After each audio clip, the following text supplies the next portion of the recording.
শুরু করি। যেমন আমরা কোথা থেকে নিচ্ছি, আমরা যে কোনো জিনিস কিনতে যাই, যদি কোনো একটা জিনিস কিনতে যাবো, কোথায় যাবো? কোম্পানির ঘরে। কোম্পানির ঘরে কি যাই না, খুচরো দোকানে। খুচরো দোকান কি বানায়?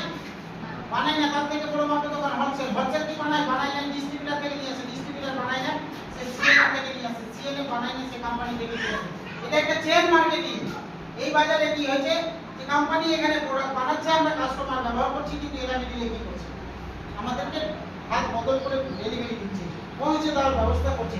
তার সাথে কি করেছে, আমাদেরকে জানা ডিসপ্লে অল কনফিডেন্স। যাকেই জুড়বেন দোকানে নিজে জুড়বেন। আর পণ্য সমিতি যেমন করা হয়, 2500 মিলি যেমন করে, আমি যদি থাকি তার 2500 টাকা 5000 মিলি টাকা।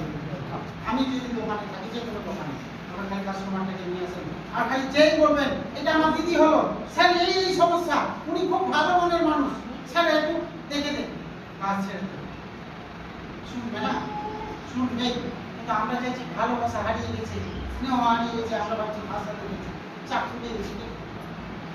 আমার কাছে শুনবে পালাইছে, চাকু নিয়ে যাবে না, চাকু দেখাবে না, হ্যাঁ, খালি হাতে যাবে, সাথে কিছু খাবার নিয়ে যাবে না। ওই লালস, খাবেন না, দিব না। এই স্যার বলেছিল খাবেন, ও খেলো, কিন্তু খাওয়ার পাখনাটা না, যে খাওয়ার ধরনটা কিভাবে খেলো আর টেস্টটা দেখালো, এমনি জিভে জল চলে এসছে। আসেন না, হ্যাঁ।